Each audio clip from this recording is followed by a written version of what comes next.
The Adventures of Fembot Sally, written by Samantha Faulkner, narrated by Alison Campbell. Fembot Sally and the Fortress of Doom. Life is so much more complicated when you're not allowed to kill people.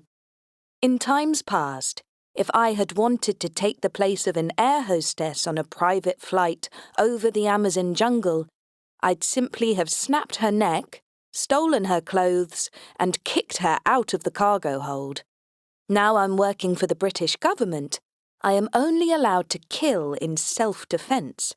It is getting to be a real drag. It's not that I mind knocking someone out and humping them into one of the toilet cubicles.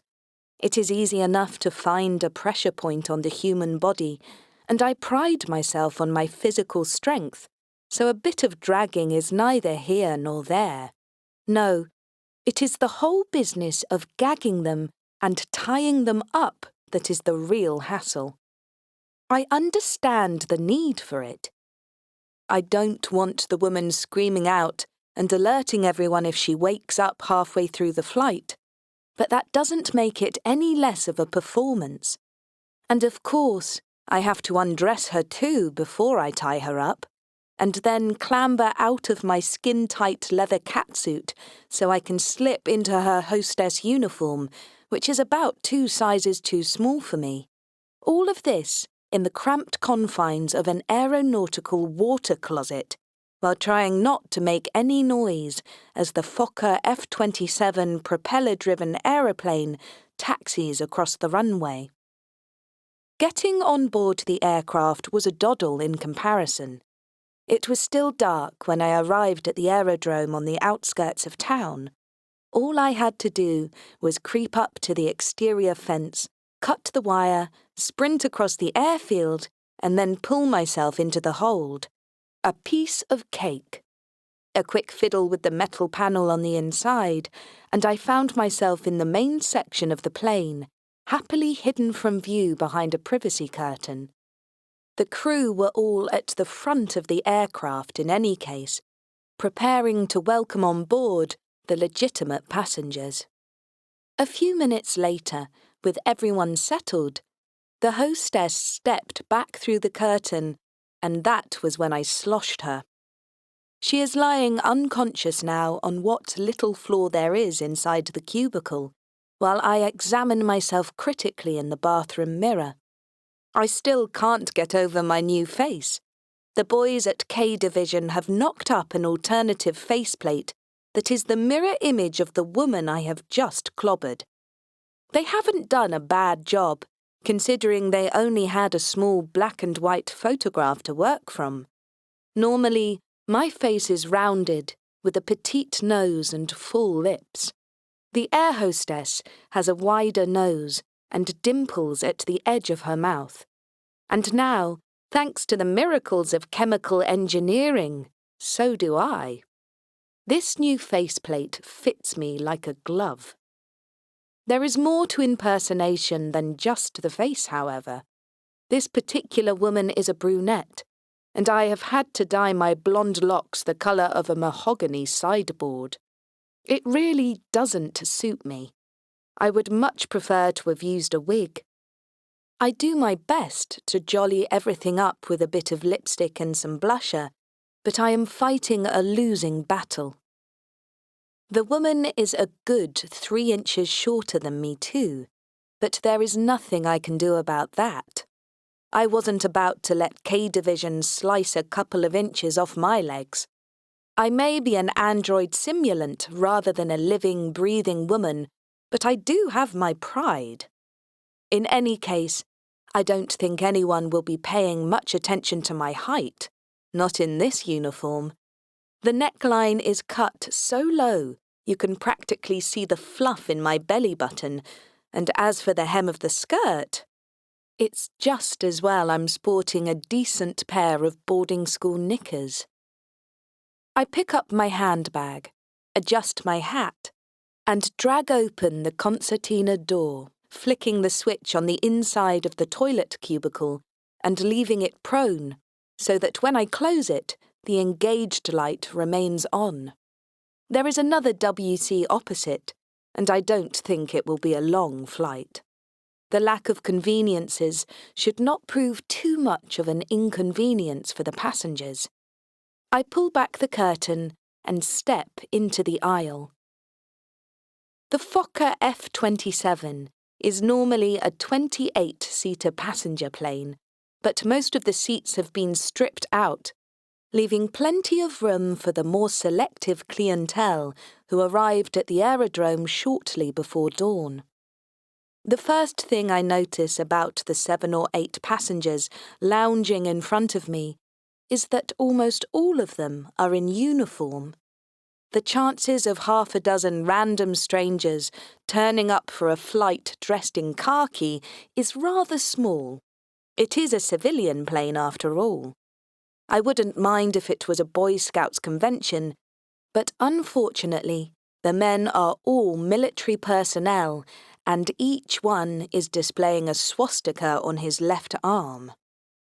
I move down the aisle and make sure the seat belts are in place as we prepare to take off. The war has been over for almost 25 years.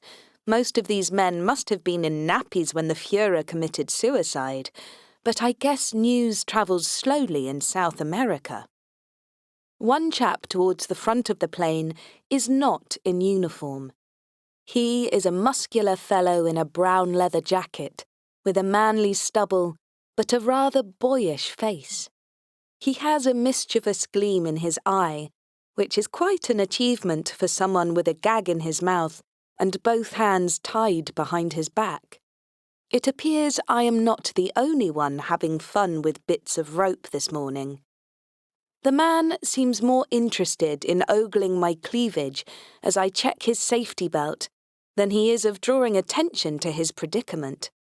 Perhaps he is trying to distract my gaze from the small piece of glass he is grasping in his hands. He is using it to slowly saw away at the rope. The figure next to him catches my eye. "An unwelcome visitor," he explains, apparently oblivious to his companion's slow-motion escape attempt. Judging by the elaborate uniform, this second fellow is a high-ranking Nazi, though his accent is Scandinavian. He clearly knows the girl I am impersonating, however, and glancing at me now, he frowns. "You are looking rather pale today, Fräulein Stromberg." I curse inwardly. They had to match the new faceplate to my own skin tone, and it is not quite as dark as the hostess in the toilet. I should have put on a bit more makeup. "My stomach's a little unsettled," I say, putting on my best Austrian accent. "If you'll excuse me, Obergruppenführer." The man's rank is obvious from his uniform, though in truth, I knew who he was the moment I caught sight of him. I return to the rear of the plane and strap myself in as the aging Fokker rumbles down the runway and lurches awkwardly into the sky. I have an extensive internal database of names and faces, and while I wait, I try to identify a few of the passengers I have seen. I knew in advance that Obergruppenführer Ulrich Kasdan would be on the plane. He was mentioned during the mission briefing back in London. A nasty piece of work by all accounts, even for a Nazi. A couple of the other men are on Interpol wanted lists. The real surprise is the man tied up at the front. According to my databanks, his name is Jack Morgan, and he is a professor of archaeology at Harvard University. What he is doing on this flight is anybody's guess. The aircraft rattles alarmingly as it battles its way into the clouds. Behind me, I hear an unfortunate clunk from the toilet cubicle. The air hostess isn't strapped in, the poor lamb. She'll be black and blue by the time we reach our destination. Perhaps I should have broken her neck after all. My internal chronometer tells me that 7 minutes and 26 seconds have passed when the vehicle finally levels out. I unclip my seatbelt and pull back the privacy curtain. The passengers are already on their feet and are gathering at the front of the aircraft to be addressed by the Obergruppenführer. Behind them, I can see the pilot and co-pilot in the cramped front cabin. A set of windows reveals a carpet of green, the Amazon jungle stretching out below us. It will be a 2-day trek upriver through heavy forest, Obergruppenführer Kasdan intones, in his incongruous Swedish accent, pointing with a stick to a large map pinned to a whiteboard. The extra space afforded by the lack of seats has obviously been put to good use. He indicates the river Tizak, one of the many Amazonian tributaries, and follows the river up and across to a rocky outcrop marked with a rather unimaginative X. Now that we have located the lost fortress, the recovery of the third artifact is a formality. Every other word he speaks seems to start with a capital letter. Jack Morgan is struggling to say something. He has not quite managed to free his hands, but he is wobbling his head and grunting to attract some attention. You have something to add, Herr Morgan? Kasdan nods to an underling, who goose-steps across and removes the gag from his mouth. Even if you find the third artifact, Jack says, scarcely taking time to draw breath, it won't be of any use to you. His voice is a harsh American drawl.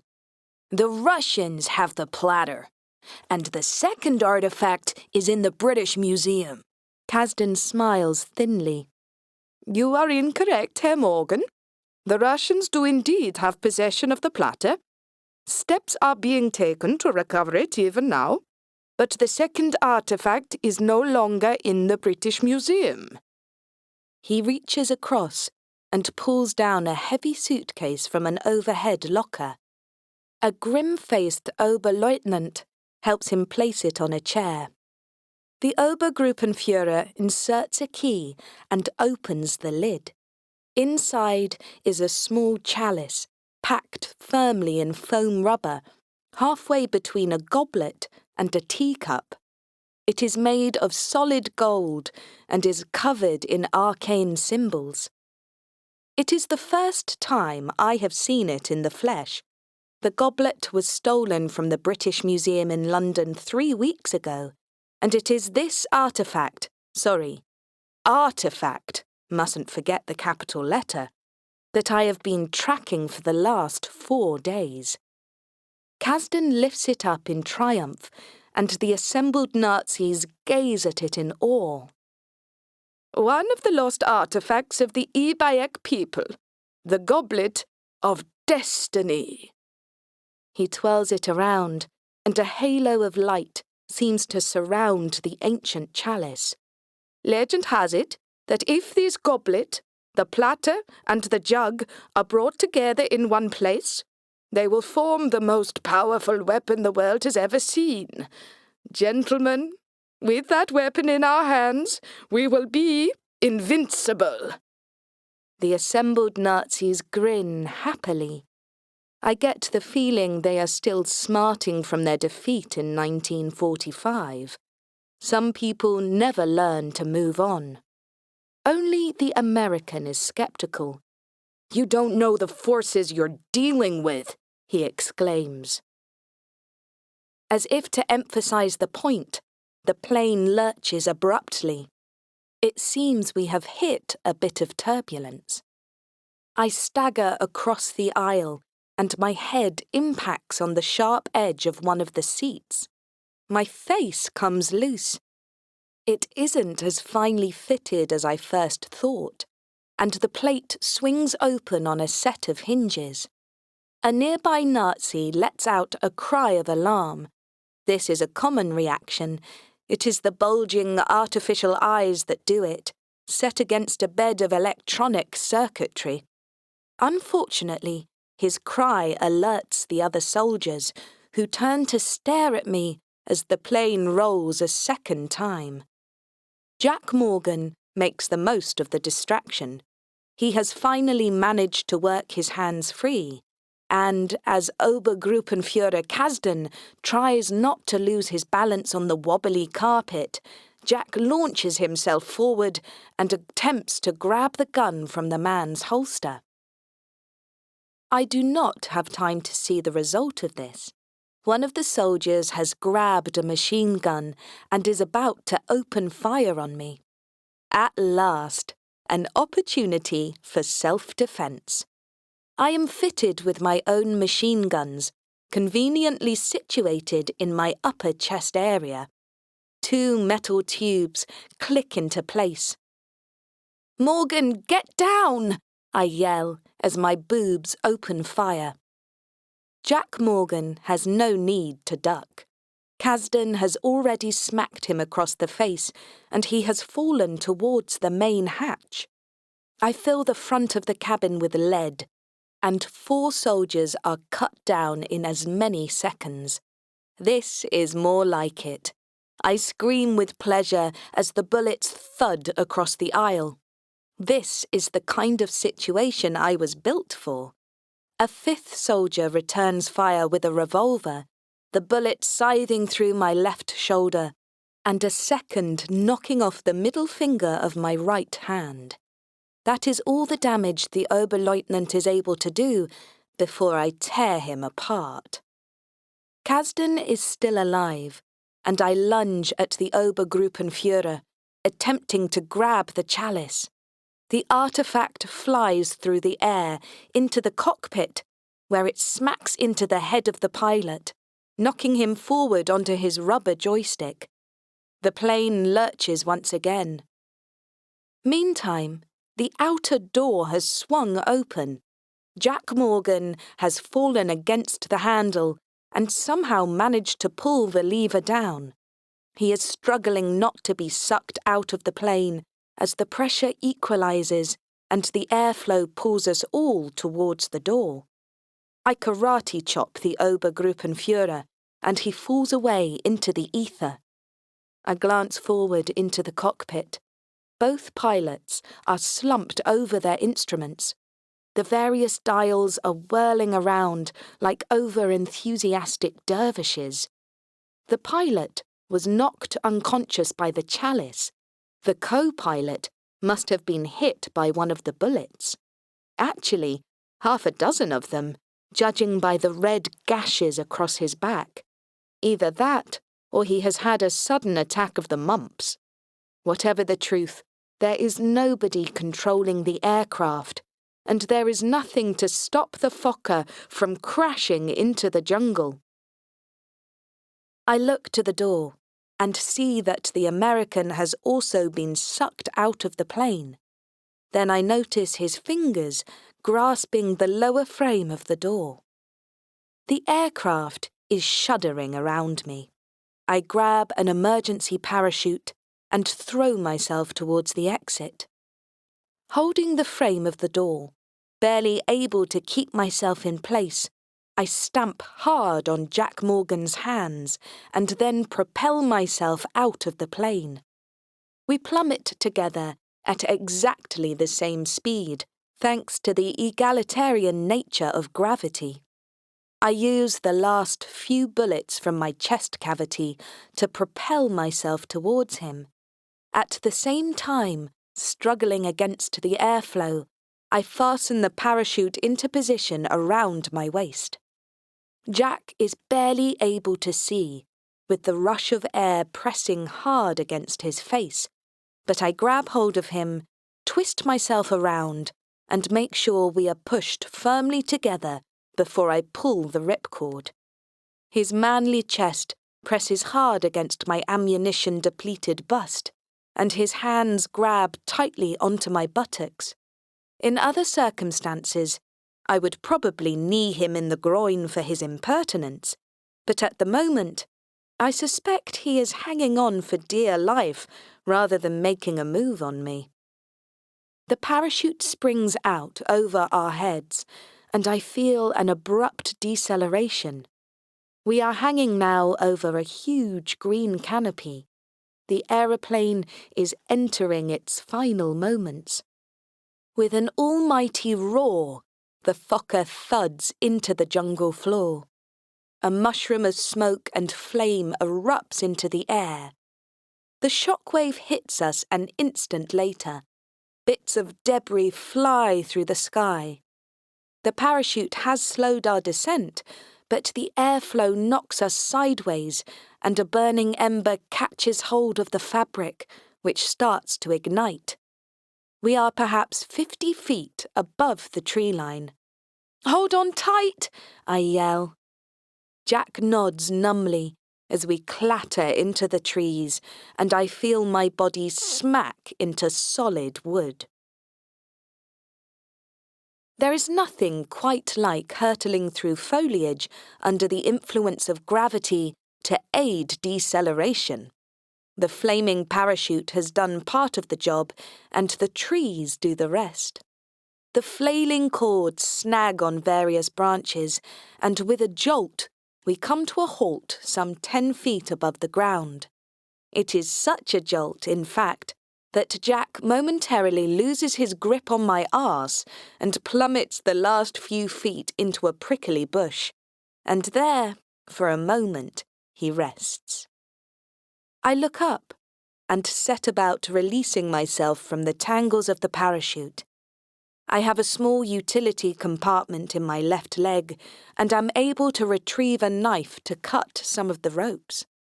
The buckle at my waist is easy enough to unclip too, but I grip onto the side of the tree first so I don't crash down on top of Jack, who is directly beneath me. He is groaning now and gradually coming around, his eyes flickering open to a rather unflattering view of my enormous backside. I slide down the bark of the tree and thump onto the grass. There isn't much light at ground level. The area is thickly wooded and buzzing with insects. We are miles from anywhere, but my pin-sharp sensors detect a cloud of black smoke rising up, perhaps half a mile away, where the Fokker has come to rest.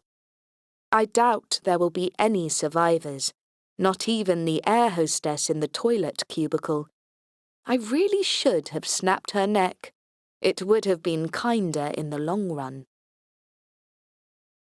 A strangulated gurgle fills the air, and I glance down at Jack Morgan. The American has lifted his head and caught sight of a leathery snake which is crawling across his legs. "Stay still," I tell him, coming forward. Jack struggles to comply. "I hate snakes," he groans. I crouch down gently as the viper slides up towards his crotch. It is a bushmaster, quite a small one, thankfully. I am talking about the snake here, but it is no less deadly for that. In one swift move, I grab hold of the viper just below the head and decapitate it with the knife. I throw the remnants of the snake into the undergrowth, slot the blade back into my leg compartment, and extend a hand to help the American up. Jack Morgan stares at me dubiously. I can tell he is not happy, but he takes the hand and staggers to his feet. "What the hell are you?" he says, taking note of my exposed circuitry. Despite all the rough and tumble, the hinges of my new faceplate have stayed firm, and I click my features back into position. "And what the hell were you doing on that plane?" The man is aggressively masculine. His shirt has been torn across the front, and he has the kind of hairy, muscular chest that would have most women swooning. Thankfully, as a fembot, I am above such shallow human reactions. "I've just saved your life," I tell him petulantly. "Twice. But there's no need to thank me." "Saved my life," he laughs bitterly. I fell out of the plane because of you. He is obviously upset about the foot-stamping incident. You'd have fallen anyway. There was only one parachute. I didn't have time to ask nicely. In case you didn't notice, the plane was about to crash. And whose fault was that? He exclaims. You knocked out the pilot with that priceless South American relic. I was trying to protect you from the Obergruppenführer. I wasn't to know the chalice would fly out of his hand like that. And I still saved your life. Jack scoffs, wiping some of the mud from his trousers. Lady, I was doing just fine until you came along. Oh, I could see that. Tied up by a bunch of Nazi thugs who were probably planning to kill you as soon as the plane landed. Hey, look, I had everything under control. What, with a gun pointed at your head? He scowls at me and pulls a couple of thorns from his backside. I was getting a free ride to their base camp in the jungle. And then you come along and crash the damned plane. And you've probably destroyed the goblet too, an irreplaceable item of pre-Columbian culture. There is no pleasing some people. But what were you doing in South America in the first place? I ask. He stares at me as if I am demented. The same as you, I'd guess. Trying to locate the lost fortress. And how does getting yourself caught help you do that? He looks away. Okay, look. I wasn't expecting to be captured. I was trying to plant a bug in the hold of that plane so we'd be able to track those lunatics wherever they went. We? My associates. But the tracker was still in my pack when those goons grabbed me and pulled me on board. And since the plane was heading in the right direction anyway, I figured I might as well go along for the ride. He takes a deep breath and extends a hand. I'm Jack, by the way. Jack Morgan. I know, I say, grasping his hand. I'm Sally. I'm guessing you were after the artifact, too? His grip is firm and masculine. You're a Fembot. I nod. For my sins? He drops his hand. His eyes are alive with curiosity. I've read about you guys. I never thought I'd see one in the flesh. He eyes me up and down. If that is flesh? I shake my head. Mostly plastic, with a bit of silicone. His eyes settle on my bust. Man, those machine guns. He whistles in appreciation, and I retract the metal tube self-consciously. That's some hardware you've got there. I purse my lips. You can stop staring now. His eyes return reluctantly to my face. So, you're working for the organization, is that it? He has heard of the sinister crime syndicate that created me, but he is behind the times. I work for the British government now. That goblet was stolen from the British Museum 3 weeks ago. I was tasked with tracking it down. We had intelligence that an Eebieki artifact would be on this flight. I thought the Obergruppenführer would probably be trying to find the location of the lost fortress, and I was planning to follow him into the jungle. To recover the artifact, just like me. And to destroy it, if necessary. Jack is horrified. Destroy it? Lady, that artifact is priceless. It belongs in a museum. It was in a museum, but it proved too much of a temptation. My orders are clear. Better to destroy the thing than allow it to remain in the hands of criminals. In any case, I doubt the people who made it intended for it to be put in a museum for generations of bored schoolchildren to gawp at. Hey, I spend my life tracking down precious artifacts so ordinary people can appreciate them. I thought you were an academic, not a tomb raider. I am an academic. It is his turn to be petulant. I'm a professor of archaeology at Harvard University. I've had articles published in every major scientific journal from here to Timbuktu. I speak 17 languages, and I do not appreciate criticism from a jumped-up toaster that doesn't know the first thing about archaeology. At least I didn't get caught. No, you knocked out the pilot with a gold chalice and crashed the goddamned plane. We stand and glare at each other for a full minute. It is just my luck to be stuck in the middle of the Amazon jungle with a complete moron. So what do we do now? He wonders at last. Find the aircraft. Judging by the smoke trail, it landed somewhere over there. How far do you think we are from this jungle camp of yours? Lady, I have no idea. But the flight was only scheduled for an hour, so I guess we can't be that far away. Great. Which means there may be another bunch of lunatic Nazis somewhere nearby. If they see the smoke from the plane, they may send out a rescue party. Hey, if we keep out of sight, we could follow them back to their camp. I smile sweetly at him. So you do have a brain after all. Jack glares at me.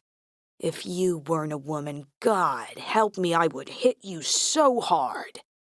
I move close to him. I'm not a woman, I say, holding my face near to his. I can almost feel the breeze whistling through the hairs on his chin. It is certainly whistling up the remnants of my skirt. Thank God for those big knickers. Give it your best shot, tough guy. I have a titanium skeleton. All you'll end up doing is breaking your fingers. Our eyeballs lock together. If I really was a woman, I would be hugely aware of his lips just now, that half smile, half sneer amid the stubble, and those glistening, boyish eyes. As a Fembot, however, I can set aside such trivialities. Jack is less able to resist my charms. The dimples do half the work for me, the boobs do the rest. Jack leans forward and kisses me aggressively on the lips. Our mouths remain locked for several seconds, then I pull back and slap him across the face. It is a glancing blow, for form's sake, but he clutches his cheek in anger. Listen, lady, let's get one thing straight. I'm in charge here. I'm the archaeologist and the jungle expert. Tell that to the snake. I mean it. If you want to get out of this with your cute little circuit boards intact, you do what I say. Do you get me? Fine. So what's the plan, Tarzan? He looks around at the dark, tangled forest and then back at me. We go find the plane. I don't suppose you got a machete in that leg compartment of yours. I lift up my right hand. Even with a finger missing, it is still a deadly weapon. Honey, I say with a grin, I don't need a machete. Storm clouds gather as we hack our way through the jungle towards the black smoke. I take a compass bearing early on to make sure we don't lose our direction. This proves just as well when the rain starts to pour. I am used to English weather, a bit of drizzle and a dull sky. This is real rain. It's like standing underneath a waterfall. It is lucky I remembered to click my face back into place. Fembot circuitry does not react well to water. I have had to put my body into full lockdown mode. Luckily, after half an hour, The deluge stops dead in its tracks, almost as if someone has flicked a switch. The skies quickly clear, but the ground has been reduced to a muddy bog. I do not have the shoes for mud. An air hostess's uniform is hardly ideal jungle wear, especially when it has been ripped half to shreds, and the high heels are more trouble than they are worth. Thankfully, the brown gloop quickly consumes them, and I continue barefoot.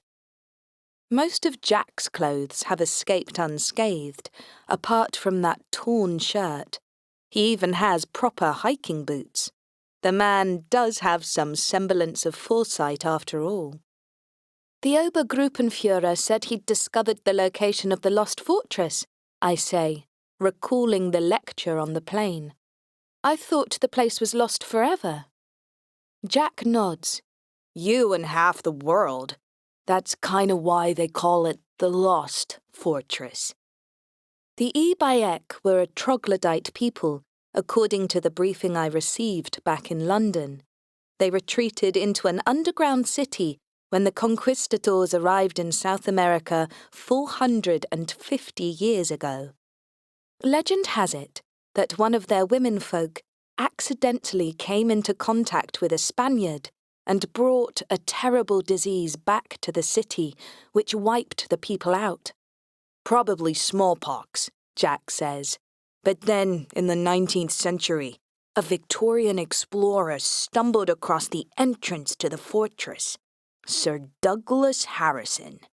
He found a handful of survivors and tricked them into giving up 2 of the 3 artifacts. One was donated anonymously to the British Museum some years later. The other disappeared from history, as did the map showing the location of the fortress. Sir Douglas's descendants moved to America, and when one of them died a few months ago, the platter was discovered in an attic, alongside a key to a safety deposit box where the map must have been stored for safekeeping. And the Nazis got hold of the map? I reckon so. That explains the confident X on the whiteboard. They have the map, and they must have arranged to steal the goblet from the British Museum. So who has the saucer? Ah, that would be my friends in the Red Army. I blanch. Red Army? You mean the Russian army? That is all we need. They heard about the map and got to the saucer before the Nazis could grab it for themselves, Jack confirms. The last thing the Soviets want is fascism reasserting itself.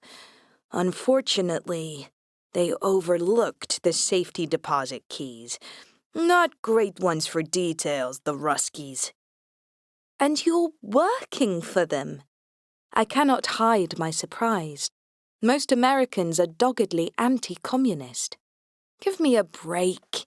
I was doing a favor for a friend of my father's. He's an expert in pre-Columbian civilization. An Englishman, too.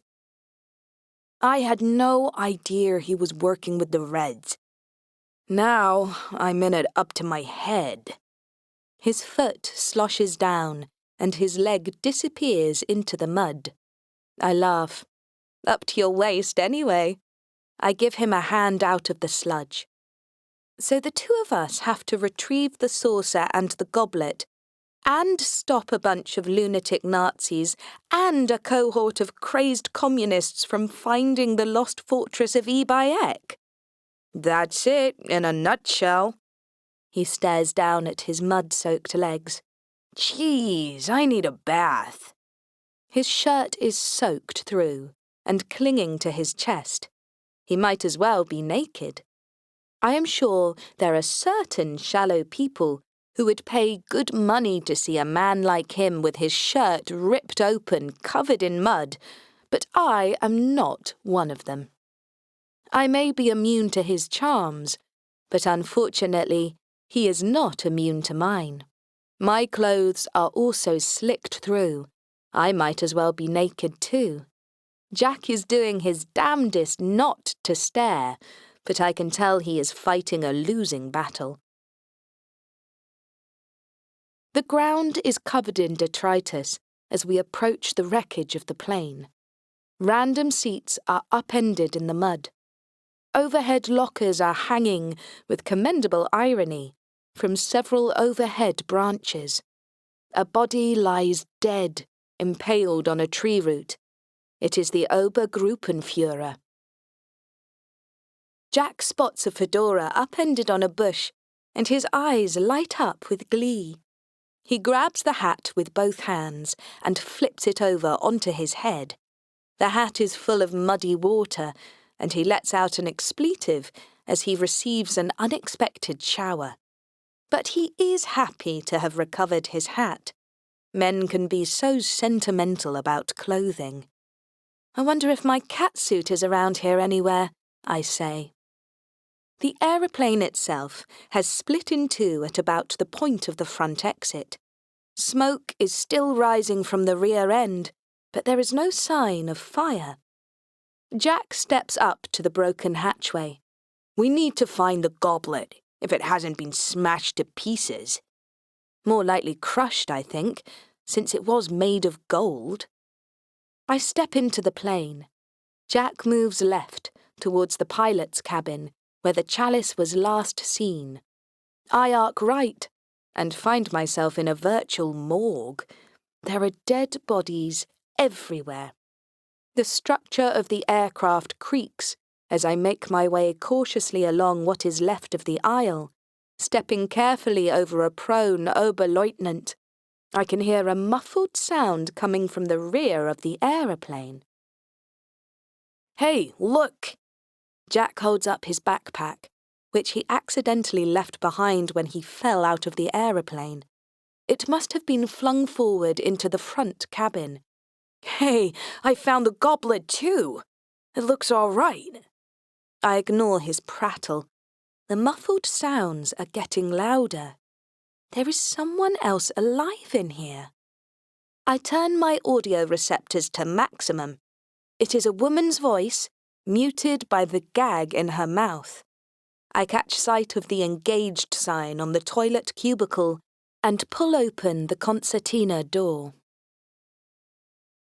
The air hostess is bruised and battered, but alive.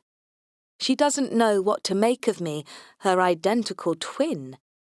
I am still wearing her uniform, what is left of it, but my catsuit has survived undamaged in the toilet cubicle. I untie the woman's bonds and reluctantly offer her the leather suit as a replacement for her uniform. Better that than let her parade half-naked in front of Jack Morgan.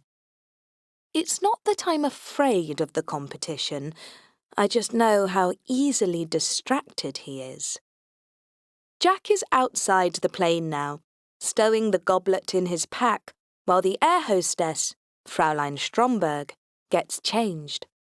I have borrowed a pair of sturdy boots from one of the corpses and retrieved my handbag from the rear compartment.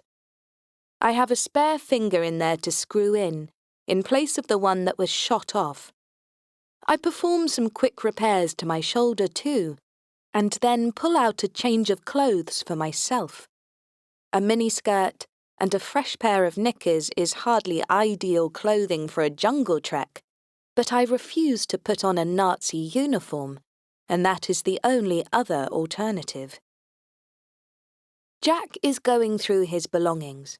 Hey, look! He pulls out a lasso. I thought I'd lost this. He grins and attaches it to his belt. Why do you need a lasso? I ask, stepping out of the plane. The man is an overgrown schoolboy. Are you expecting a herd of cows to come storming past? Trust me, it'll come in useful. He pulls out a small black box from the backpack. A red light blips on top of it. Is that the tracking device? He nods, fingering the box. Not a lot of use now. You'd better switch it off, I suggest. If his friends are a bunch of communists, we don't want them to find us here.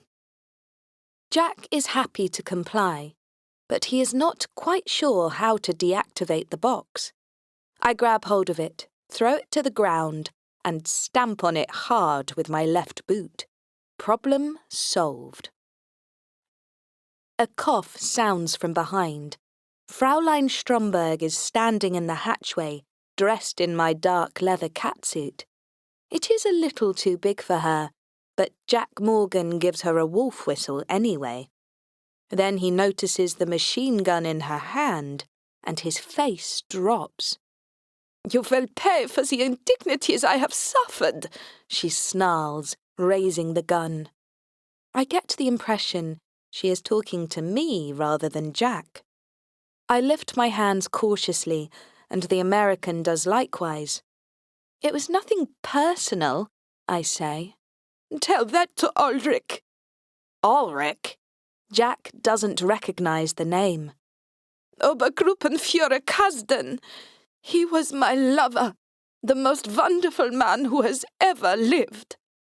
"And you had to untie her," Jack mutters to me. "But his mission lives on," Fraulein Stromberg insists. "We will take the chalice.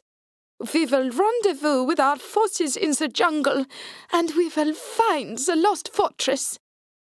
Jack and I exchange glances. In the distance, I can hear a peculiar disturbance in the air. I have a sneaking suspicion I know what it is, but I decide not to draw attention to it. "I guess the tea break is over," I say. The air hostess steps towards me. "The camp is 3 miles northeast of here. We should be able to reach it by midday, if the search party does not find us first. And when we do reach camp, I will take great pleasure in tearing you limb from limb." I meet her stare without blinking. "In your dreams, honey." I have been threatened by professionals. I would feel happier, though, if my boobs were still loaded. Jack adjusts his fedora. "Ladies, there isn't time for this. We need to get go—" The wind has solidified into a man-made object, just as I suspected it would. The foliage is whooshing all around us, and as we look up, a huge military helicopter hovers into view high up above the trees. Jack clutches his hat. "It's the Russians!" he exclaims. We left it too late, destroying that tracking device. Or perhaps they just saw the smoke. I raise a hand to my forehead. With my digitally enhanced eyesight, I can make out a door being opened in the side of the helicopter. Fraulein Stromberg is staring up at the vehicle in disbelief. "They cannot land. There is no room." She is right. The forest is far too dense, but there is nothing to stop them abseiling down. Ropes are already being dangled from the sides of the helicopter. Stromberg lets out a volley of machine gun fire, then gestures us into the jungle. "This way!" she commands. Jack grabs his pack, and we disappear into the trees, with Fraulein Stromberg keeping close behind us. I hack as best I can through the foliage. The Soviets are in hot pursuit. I can hear them spreading out and discussing tactics. I don't speak Russian, but you can pick up a lot from context and tone of voice. They are not interested in Jack or me. They are only interested in the goblet. "Head for the river," Fraulein Stromberg commands. "There is a rope bridge. If we can get across that, we can leave them behind." "Sally's got a knife," Jack says. We can cut the ropes of the bridge and stop the Russians from following us. The Fraulein nods grimly. "So have I, Herr Morgan." She gestures to a blade sticking out of a pocket in her catsuit. She must have picked that up in the plane, alongside the machine gun. The sound of rushing water ahead of us acts as our guide. All at once, we come out at the edge of a ravine. A blank rock face stretches down some 300 feet below us. A raging torrent smacks through the valley, the Rio Taisak in full flow. On the other side, perhaps 100 yards away, is another blank rock face. Between it and us stretches what the hostess laughingly referred to as a bridge. In truth, it is barely more than a few planks of wood and some rather precarious-looking vines. Jack stares at it in horror. Oh, that's just great. The Fraulein waves her machine gun. You will go first, she says, gesturing to me. I step forward tentatively onto the first plank of wood. It creaks underfoot. I grab onto the vine and inch forward carefully. The third plank snaps underneath me and my leg shoots through the hole. But a firm grip on the vine keeps me from falling, and I manage to pull myself up. The Soviets are getting closer. Jack and Fraulein Stromberg have no choice but to follow me onto the bridge. It can probably take the weight of one person, but 3 is pushing it. The bridge starts to sway dizzyingly from side to side. A bullet shoots past my ear. You will come back, a Russian voice calls out. I turn to catch sight of the caller, a grim barrel of a man holding an AK-47. He could easily have killed us with that shot if he had wanted to. Another bullet shoots past me. This one comes from in front of us. I blink in surprise and see another group of soldiers on the far ledge. These ones are Nazis. You will come across the bridge, their leader commands us. Jack lets out a sigh. That's just swell, he breathes. Unsurprisingly, Fraulein Stromberg is on the side of the Nazis. We continue, she thunders past me, an elbow to my stomach almost tipping me over the edge.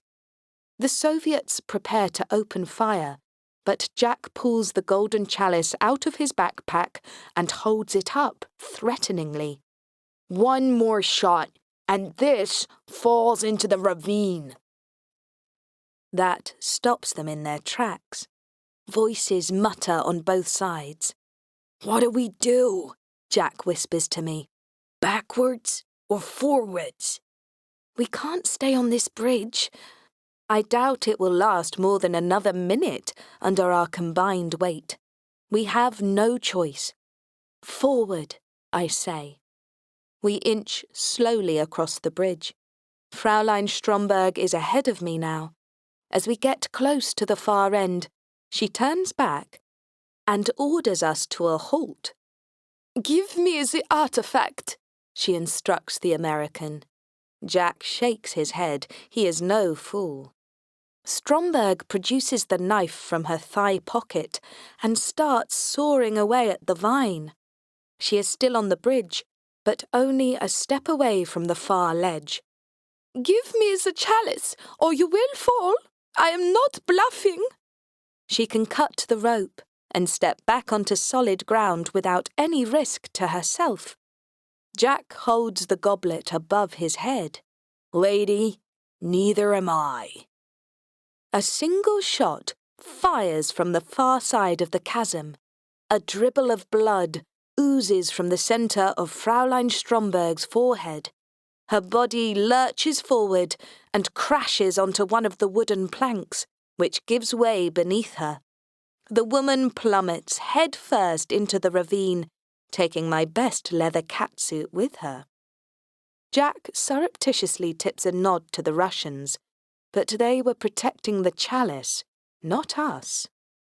We step across the broken board and onto the far ledge, into the hands of the waiting Nazis. Reichsmarschall Heinrich von Battenberg peers at us through a monocle covering his right eye.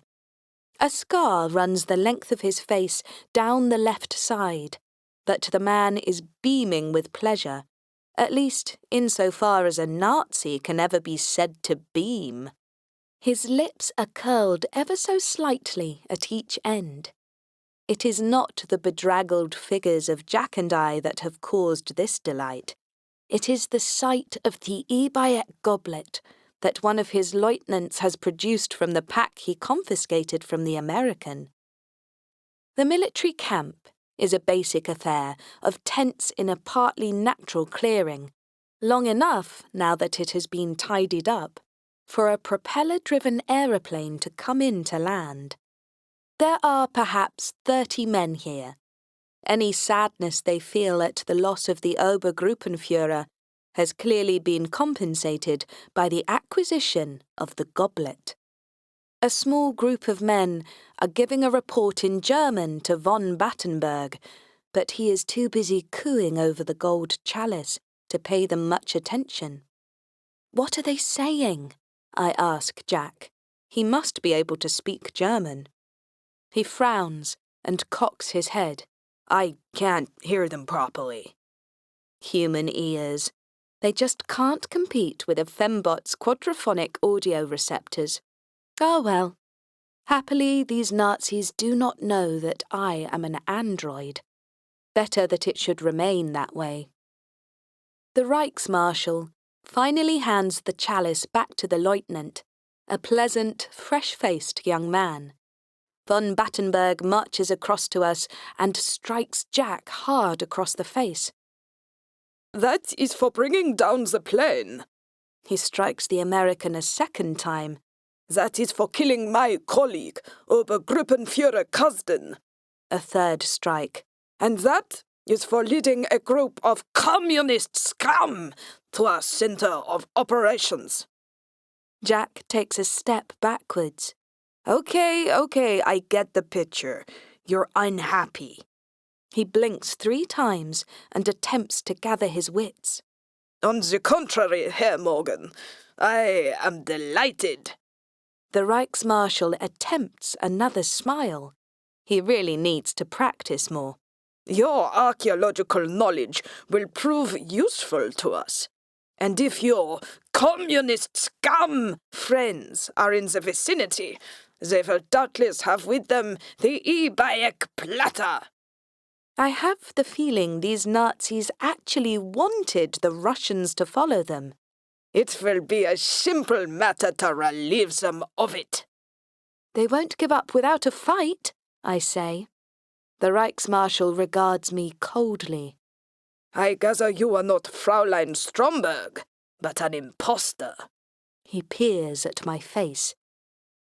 It is remarkable what they can do with plastic surgery these days. If only he knew, I think. Tell me, Fräulein, why should I let you live after all the trouble you have caused? I struggle to think of an answer. I make a mean risotto. Von Battenberg scoffs. Your English humour, it will be the death of you. Reichsmarschall, one of the soldiers calls out. A Soviet helicopter is heaving into view above us. The same one as before, I assume. I had wondered why the Russians hadn't followed us across the bridge. Far easier just to fly here, I suppose. And unlike the site of the plane crash, there is plenty of space here for a landing. Battenberg barks out a series of orders. Guns are swivelled around and aimed at the helicopter. Now we're in real trouble, Jack mutters. Wait, I say. Look. A white sheet is being waved from the side of the helicopter. The Reichsmarschall raises an eyebrow and his monocle drops from his eye, coming to rest at the end of its chain. So, the communist scum wish to parley. I would not have expected anything less. He waves a hand. I have a horrible feeling this is all part of his plan. Allow them to land, he commands. Jack and I exchange concerned glances. The meeting goes surprisingly well, given how many guns are being waved about. The leader of the Russian delegation is, surprisingly, an Englishman, the turncoat friend of Jack Morgan's father. He is a tall, wiry fellow with blonde hair and Aryan eyes that should meet with the approval of a dyed-in-the-wool Nazi like von Battenberg. He is dressed in a white suit and sports a rather natty Panama hat. His assistant, Boris, is altogether less impressive, a veritable bear in human form. From his accent, I would guess that Boris represents the motherland directly. A quick flick through my databanks identifies him as Boris Kerensky, a senior KGB man. He could not look more Russian if somebody put a fur hat on his head. What you are proposing, Reichsmarshal von Battenberg clarifies, is that we join together in locating the lost fortress. Duh, says the KGB man. You have the cup, the Englishman adds. We have the saucer. So why don't we have a nice cup of tea, I suggest. The Englishman, Elliot Glover, ignores my helpful suggestion. His eyes are on von Battenberg. Neither of us will give up what we possess, but without all three artifacts, the individual items are useless. So here is what I propose. We each take 2 men and go upriver together. The rest of the soldiers we send home, except for a skeleton force to await our return. But when we have found the lost fortress, then the arrangement comes to an end, Battenberg says. Duh, the KGB man agrees. But if you're going to shoot each other anyway, I say, and try to steal the other artifacts, why wait until the lost fortress? Why not just slaughter each other now? You are a woman, the Reichsmarshal points out, inaccurately. You would not understand. To my surprise, Jack Morgan agrees with him. A handful of deaths in the tomb is better than 50 or 60 deaths here. Do the math. Maths, I mutter irritably. Do we have to take her? Von Battenberg asks. Far quicker just to put a bullet in her head. Duh, says the KGB man, whose left eye has been locked on my smalls for the last half an hour. His right eye is on the Reichsmarshal. No one lays a finger on the bride, Jack states firmly. She will be a guarantor of Mr. Morgan's good behaviour, the Englishman suggests. He has always had a weakness for a pretty face. So that's settled then, the American beams, stretching out his arms above his head. We find the lost fortress together. Duh, says the KGB man. It is agreed, the Reichsmarshal says. Lieutenant Fritz steps forward with a tray of drinks. He is polite enough to offer me a glass first. He is the only hospitable person here. Jack proposes the toast. Recovering the lost artifacts of the Eebieki people. The KGB man raises his glass. For the motherland. Von Battenberg disagrees. For the fatherland. Jack grins. For Uncle Sam. All eyes turn to me, and there is an embarrassed pause. Rule Britannia? I say. The motorized dugout canoes must have been shipped in on a previous flight and carried down to the river. Jack Morgan and I spent a restless night under guard in a small tent. I don't actually need to sleep, but I am happy to go through the motions. It was rather awkward, though, lying on a blanket next to him for 8 hours with my hands tied behind my back. First thing in the morning, we depart the camp to travel the 1.5 miles overland to the river. The Rio Taisak, when we arrive, is a throbbing torrent of water, and the canoes look rather precarious.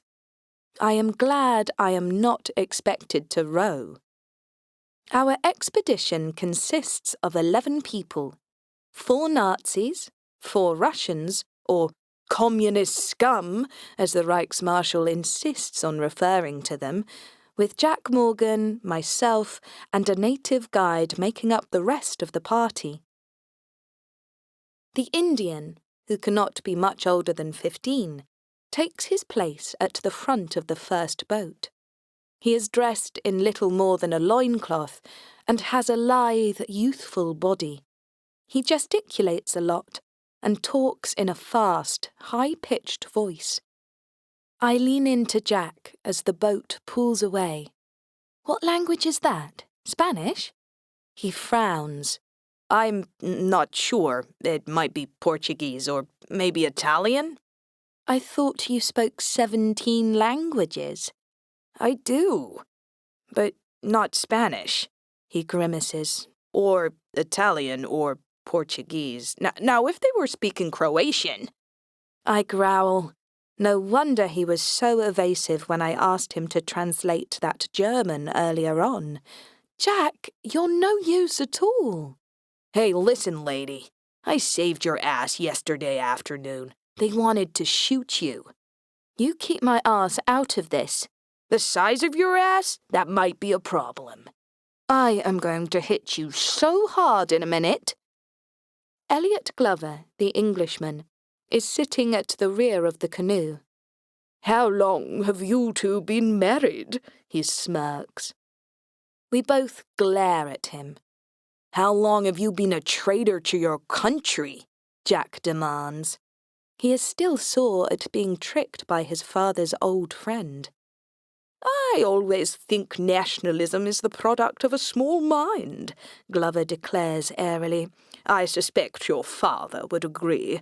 He is a serious academic, which is more than I can say for some people. I was so disappointed in you, you know.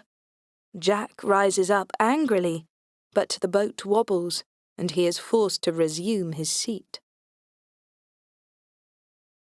2 days in the company of these vile men is more than any Fembot should have to endure. It was bad enough on the canoes, but travelling overland for 48 hours afterwards, with the heat bearing down upon us, tempers quickly become frayed. We might as well be living in a convent rather than trekking through the jungle. There is so much bickering and bad feeling. I am rapidly coming to the conclusion that nobody here deserves to find the lost fortress, not even Jack. Unfortunately, thanks to the map and our enthusiastic guide, find it we do. It is the morning of the 3rd day, and we have made our way up a rocky path leading away from the forest along the side of a small mountain. The Indian boy has run on ahead and is gesticulating enthusiastically. "Aquí, aquí!" he exclaims, waving his hands at a small gap between 2 rocks. "That's the entrance?" I ask, coming to a halt. The crack is virtually invisible, but this is where the path leads. The boy slips through it, and by the time the rest of the party is ready to follow him, he is already long gone. That is what comes of putting trust in inferior peoples, Reichsmarshal von Battenberg declares. Duh, the KGB man agrees. I was not talking to you, communist scum! Come, come, Glover says, unperturbed at the loss of the boy. He has served his purpose. He shines his torch through the gap. A short, rough-hewn passage gives out into a larger cave.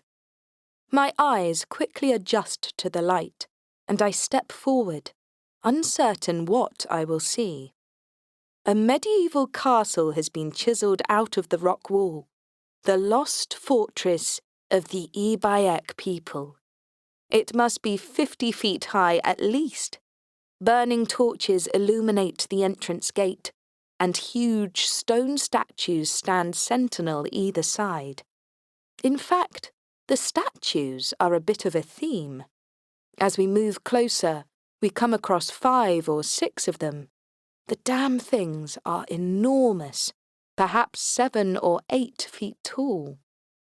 Jack pulls on a pair of spectacles and peers up at the nearest statue. I've never seen anything like this before, he says with boyish enthusiasm. Reichsmarshal von Battenberg is unimpressed.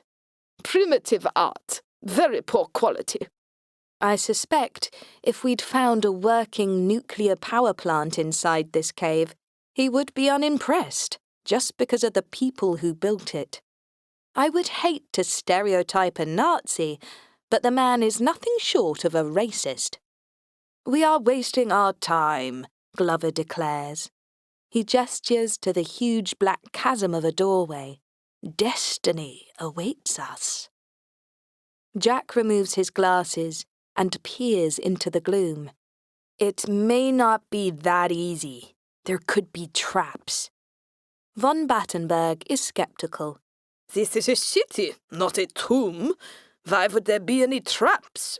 He gestures his 2 stormtroopers forward. The men goose-step through the door and disappear into the blackness. Not to be outdone, the KGB man waves his own soldiers into the dark. A sharp whoosh and clunk reverberates around the cave.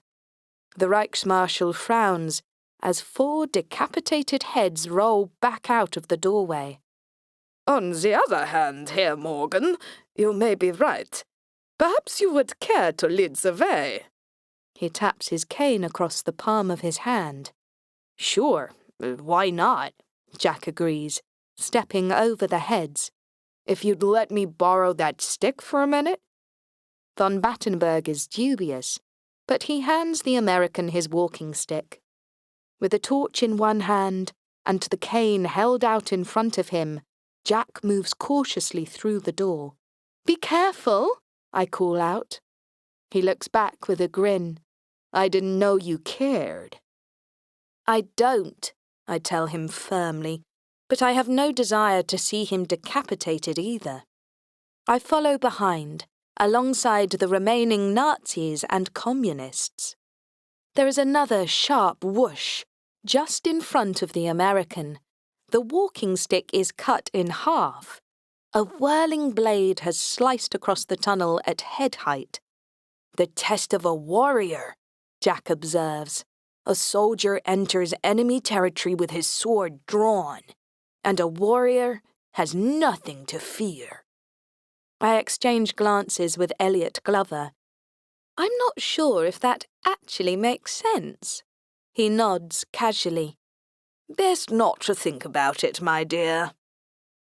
We tread carefully over a dozen decapitated corpses, some seemingly hundreds of years old. Jack waves the cane, and we duck under the blades.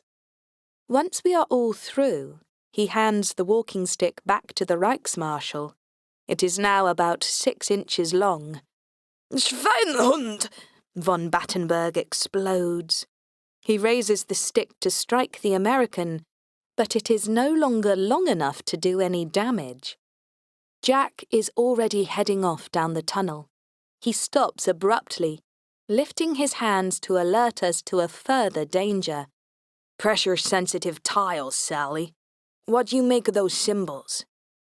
I step forward and scan the markings on the ground ahead. They are meaningless to me. Must be some kind of code? Look, Glover exclaims. On the far side of the path is a doorway, illuminated by 2 blazing torches.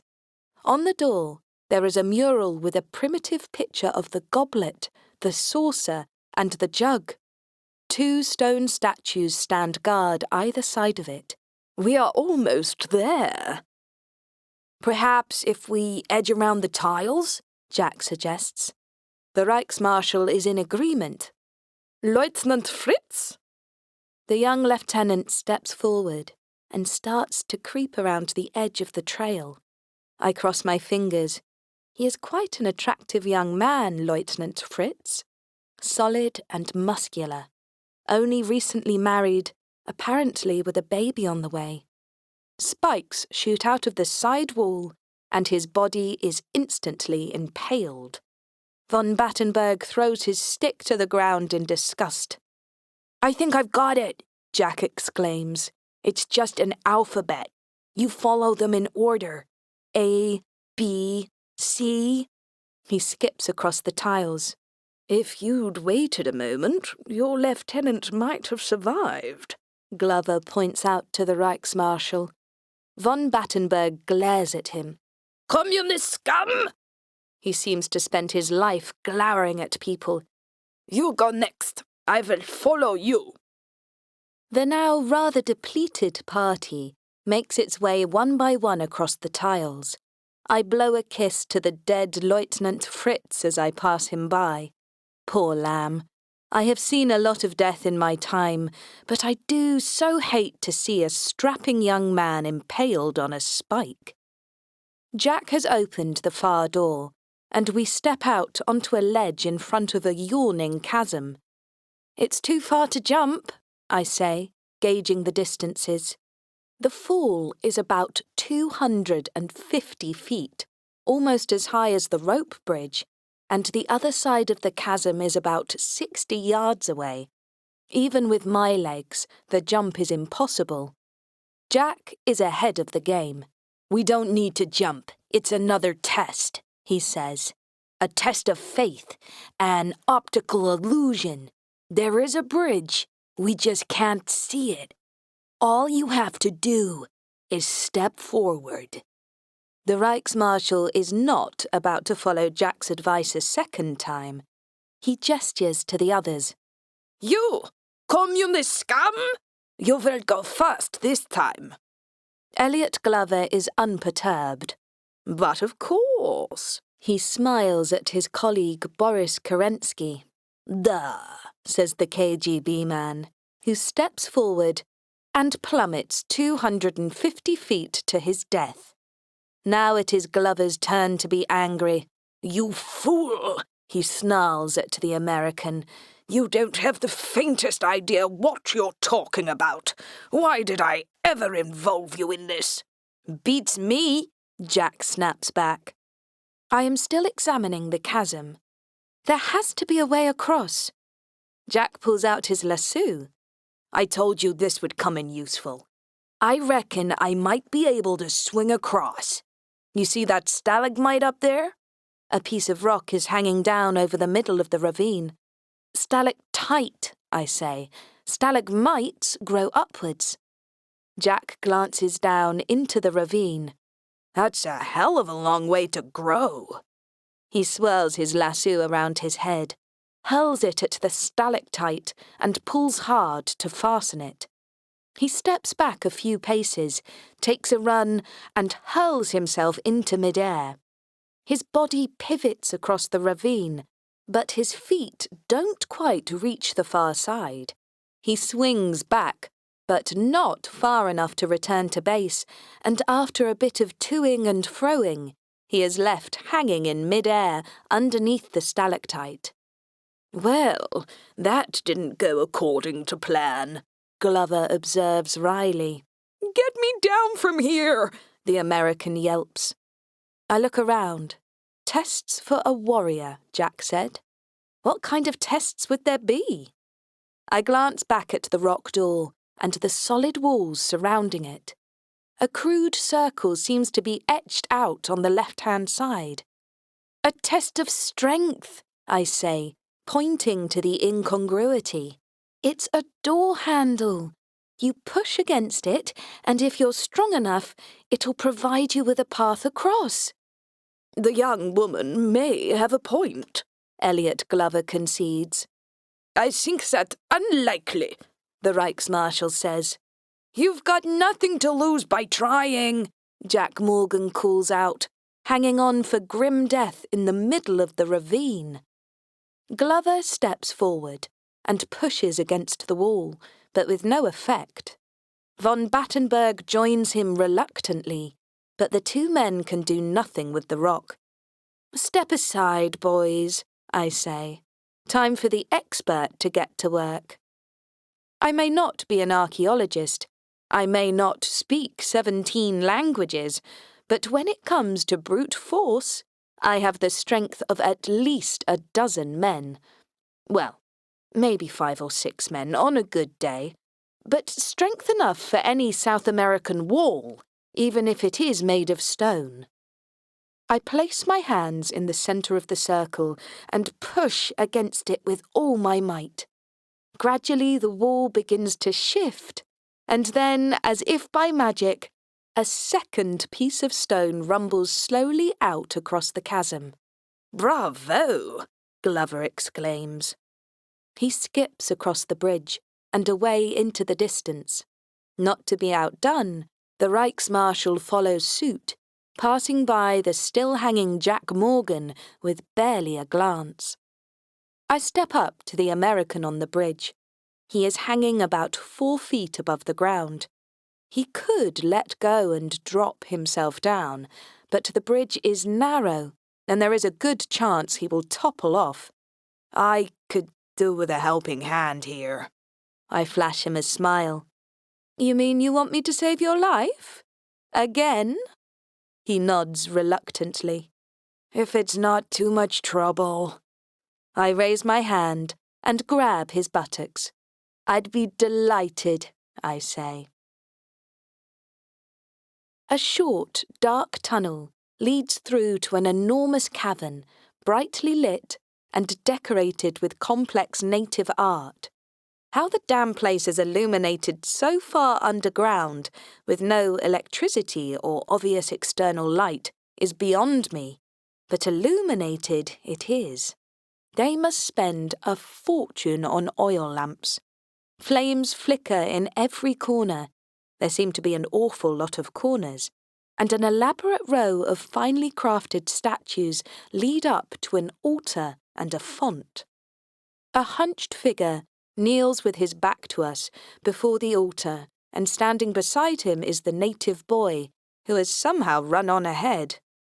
How did he get here, I wonder? Jack shrugs. "There must be a back entrance." "Over a ravine?"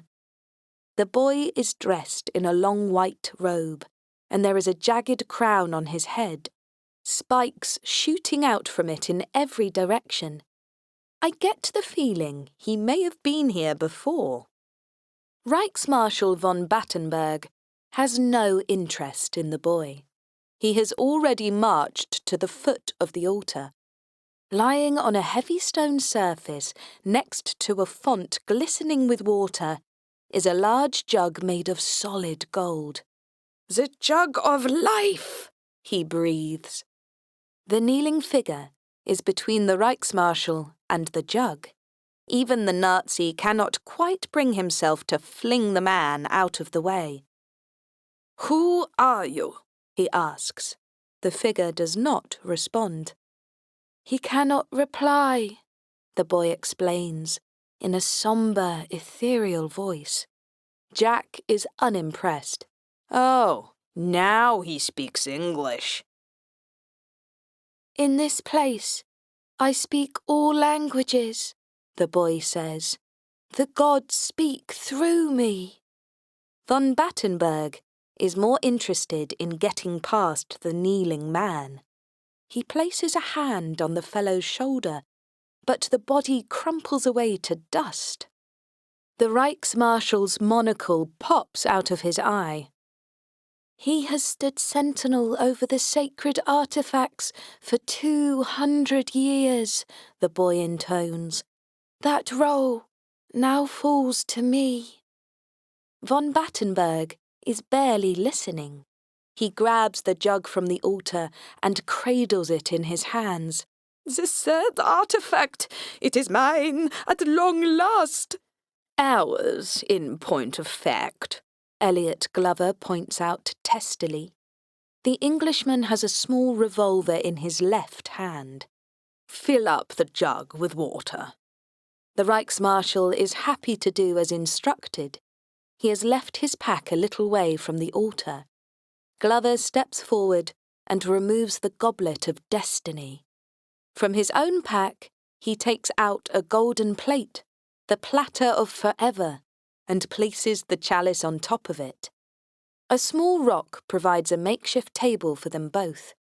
Von Battenberg brings across the now full jug of life. I lean in to Jack. Who comes up with all these daft names? Primitive people. You can't expect subtlety. I look around, glancing at the intricately carved statues. There is nothing primitive about this place. The Indian boy does not intervene. Who will drink? He asks. Who will take on the strength of the Eebieki people? Glover is more than willing. One sip of that water, and I will be immortal, invincible. No man will be able to stand against me. That is what the legends tell us. They speak the truth, the boy confirms. Drink and fulfill your destiny. The Reichsmarshal pours some of the liquid from the jug into the goblet. He is looking a little uneasy. I am guessing he would rather the Englishman drinks first. The goblet seems to radiate light. Glover brings it up to his lips and takes a sip, then a gulp, then he drains the glass. Finally, he places it back down on the platter. We all gaze at him expectantly, but nothing happens. I feel fine, he says. It's just water. He stares at the boy angrily. I don't feel transformed at all. The Indian steps down from the altar. But you are transformed, Elliot Glover. You are now immortal and will live forever. If you say so. The boy spreads out his hands. Give your gun to the Reichsmarshal. Let him shoot you. You will see. Glover is dubious, but I can see von Battenberg is willing to give it a go. In the leg, then. He hands his revolver across. The Reichsmarshal grins. Communist scum! Instead of shooting at the leg, he fires point blank at Glover's face. The bullet bounces off and ricochets across the chamber. Von Battenberg fires again, and there is not a mark on the Englishman. My mouth falls open in astonishment. Even my head wouldn't survive a bullet at that range. Von Battenberg grabs the jug of life and quickly refills the goblet. Glover is too astonished at his own survival to intervene. The Reichsmarshal drinks the precious fluid, aims the revolver, and shoots himself in the foot. Again, the bullet ricochets off. You see, the boy says, the greatest weapon of the Eebieki people, the ultimate warriors, immortal, undefeatable. Glover's eyes are wide with joy. He turns back to Jack and I. You see? I really am immortal, invincible. He turns to the Reichsmarshal. We can join together, you and I. We can rule the world. I do not work with communist scum. Forget the ideology, Reichsmarshal. Think of the power. Von Battenberg considers this for a moment. He places the monocle back in his eye. There may be something in what you say. Glover takes the goblet and walks back to Jack and me. You should join us, Jack. Rule with us. We will be invincible. The American takes hold of the goblet. I can see he is tempted. He grins nervously. I never did like the idea of dying. Don't do it, Jack, I say. He looks across at me. Think of all the good I could do. With them at your side? I scoff. He raises the goblet, and at that moment, the truth hits me. "Jack, don't!" I cry out. "It's a trap! It's all a trap!" Finally, I understand what is going on. Jack hesitates, but then brings the goblet to his lips.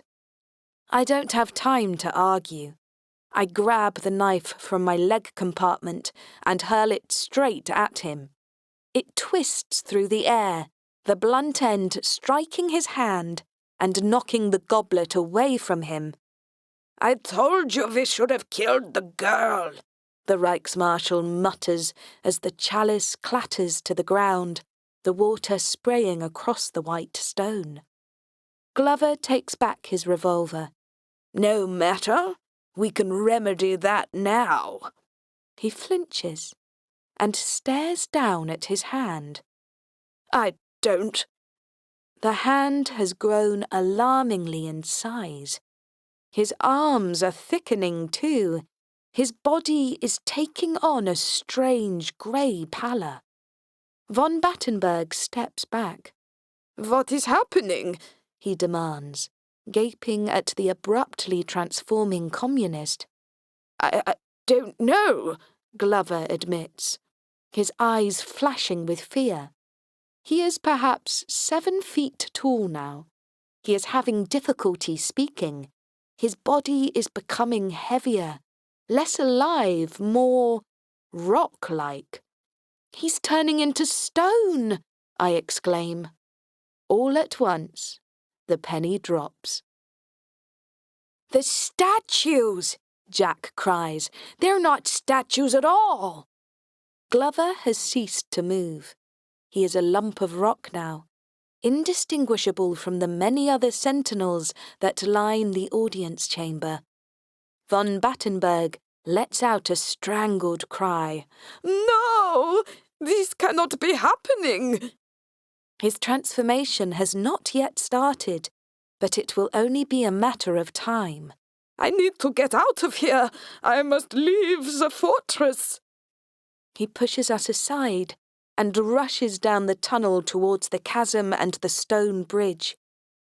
The native boy smiles serenely. He will not get far. He cannot escape his destiny. Jack brings a hand to his mouth. "You saved my life," he says. "Again." I must be mad, I grin smugly. But I suddenly realised this whole place is a trap.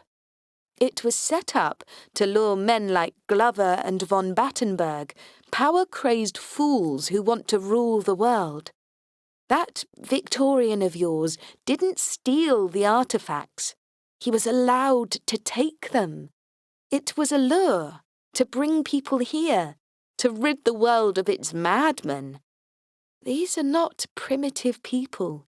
These are some of the most enlightened people you could ever meet. Our civilization was ravaged by the men from the East, the Indian explains. We could not survive their diseases, but we could at least help those who came after us. He steps forward and grasps my hand. You have chosen wisely, Fembot Sally, but you must leave now.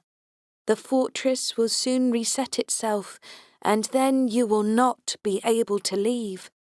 "You could always show us the back way out," Jack suggests. The boy shakes his head. There is no back way. Leave now. Go in peace. He hesitates for a moment, then steps back and picks up the golden platter. Take this. Give it to the British Museum in place of the goblet. Let the schoolchildren gawp at it, and the madmen of the future gaze in wonder. I nod. We'll do our best. I give him a quick kiss on the cheek, and we make our exit. The Reichsmarshal didn't get very far along the tunnel. "Oh, that's just great," Jack mutters as we arrive at the chasm. The stone bridge is still in place, but von Battenberg has completed his transformation into a statue halfway across the bridge. How the hell are we gonna get past that? I grin and point to the lasso still hanging from the top of the cavern. This time, it might actually be of some use. Time is of the essence, so we swing around together. The stone bridge is already retracting, and by the time we've crossed the chasm, the stone Nazi is already 20 feet closer to the edge. The bridge disappears out from under him, and the gigantic statue crashes down 250 feet to the bottom of the ravine, where it is smashed into 1,000 pieces. So much for immortality, Jack quips. I lead the way back through the traps. My perfect recall enables me to skip over the alphabet tiles, past the decaying remnants of poor Lieutenant Fritz. Jack's fedora provides the perfect lure for the whirring blades. Hey, that has sentimental value, he exclaims. There is no time for a wake. As we sprint out of the front entrance of the fortress, a huge stone barrier is rolling down ahead of us, preparing to block the narrow exit to the outside world. The whole cave seems to be trembling. We skid underneath the barrier with seconds to spare and slide out into the harsh sunlight. The thump as the barrier hits the earth sends us both flying through the air. Jack crashes to the ground first, and I fall on top of him. For a moment, we rest there. He is breathing rapidly. My own internal diagnostics are performing a quick health check, but everything seems to be in order. Jack stares up at me. I am abruptly conscious of how close I am to him. He grins at me, his stupid, boyish schoolboy grin. Well, well, well. I didn't know you cared. I don't, I say, rolling off him and over onto my back. He rolls on top of me. What are you? Ouch! There is something hard digging into my leg. Would you mind moving the hilt of your lasso? It's digging into me. Jack grins again. That isn't my lasso. Of course it isn't. The lasso was left behind in the fortress. You're one hell of a woman, Jack tells me, for a fembot. I nod appreciatively. Yes, I am. I gaze into his dark blue eyes. And I suppose, all things considered, you're not quite as much of a moron as I first took you for. Lady, you say the sweetest things. He leans in to kiss me. I feel his manly chest pressing hard against my breasts, and I let out a sigh of pleasure. Oh, Jack. That was Fembot Sally and the Fortress of Doom by Sam Faulkner, narrated by Alison Campbell. Copyright Sam Faulkner 2016. For news of other titles in this series, visit the website fembotsally.com.